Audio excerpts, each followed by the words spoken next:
Bonjour, aujourd'hui je vais vous faire une vidéo concernant ce don de magnétiseuse ou de médium en fait. Je pense que je suis née avec parce qu'il m'est toujours arrivé des choses incongrues.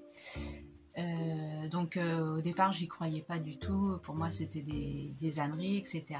Mais vu que j'ai une branche bretonne dans laquelle on y croit beaucoup, du coup, ma grand-mère était magnétiseuse et j'ai quand même eu cette ouverture-là. Déjà, quand j'étais petite, j'étais élevée avec un chat noir et qui m'adorait, etc., qui griffait tout le monde, sauf moi. Et quand elle est décédée, donc elle était à la cave, en pleine nuit, je me suis réveillée.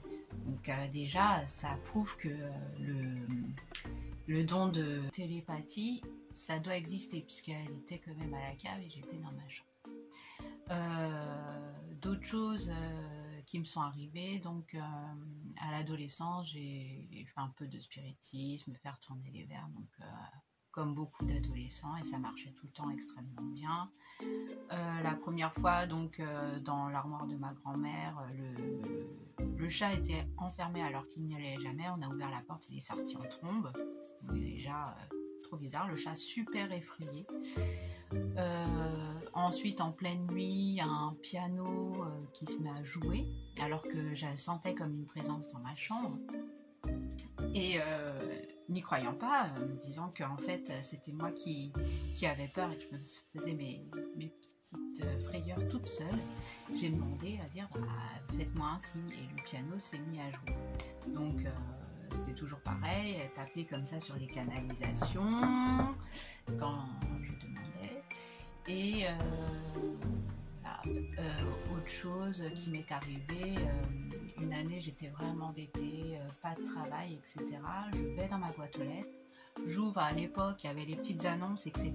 Je regarde et je trouve un job, mais genre à 10 minutes de chez moi. Super. Donc j'y vais et tout. Et la personne que je remplaçais portait le prénom de mon grand-père qui venait de décéder. Pour moi, je l'ai interprété de la sorte en me disant que c'était un signe, voilà, qu'on voulait m'aider. Euh, une photo aussi qui avait été prise avec moi, et derrière il y avait une photo de la télé, et dedans il y avait l'apparition de la tête de mon grand-père. Enfin, c'était un monsieur âgé que je considérais comme mon grand-père en fait, parce que je l'avais toujours connu. Donc c'est comme un signe par la télévision. Et quand j'étais enceinte de mon premier petit garçon, donc hyper désiré et tout, et je prends le train pour rentrer chez moi. Il y avait une station de train, et en fait je me sentais suivre tout le long. Je suis passée au McDo pour chercher McDonald's, et je me sentais voilà, suivie. Et effectivement j'étais suivie, alors que voilà, et je voyais personne, mais j'étais suivie. Et il y a un type qui a commencé à vouloir m'enlacer et tout dans le train. Et là, je dis non, c'est pas possible et tout ça. Et j'ai commencé à changer de wagon, etc. Et là, j'arrive dans un wagon. Un jeune homme blond aux yeux bleus, mais charmant, qui dégageait un truc de folie pure,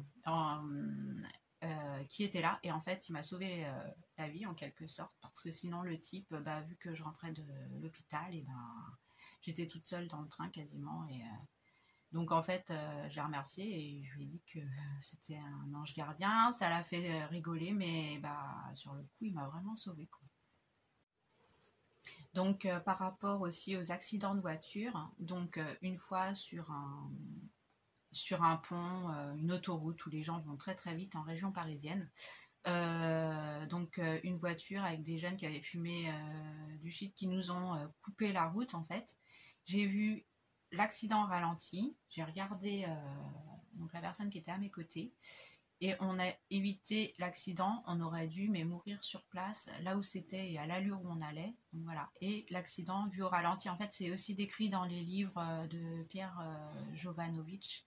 Et effectivement, j'ai failli avoir un deuxième accident de voiture avec mon père et les enfants à l'arrière, en fait. Et j'ai vu encore l'accident vu au ralenti. Alors, est-ce que c'est sous l'effet du choc? J'ai tout vu au ralenti. J'ai juste eu le temps de tourner la tête comme ça. Et on est passé à ça de la voiture qui a fini dans le fossé. On était sur l'autoroute à pleine barzingue. On aurait pu tous les 4 y passer. Donc encore un signe, moi je considère que c'est des signes des anges gardiens. Après, chacun sa façon d'interpréter les choses. Peut-être que les neurologues et les grands chercheurs vont dire qu'en fait c'est juste l'impact psychologique et la montée d'adrénaline et tout qui crée des choses. Donc une autre anecdote, quand je travaillais avec une collègue en fait, les gens qui sont en détresse psychologique, qui ont du chagrin, ça me touche. Et il y a une période, je travaillais avec une petite collègue qui était mignonne comme tout et tout, puis elle devait avoir des petits soucis dans sa vie perso, mais après elle travaillait trop bien quoi.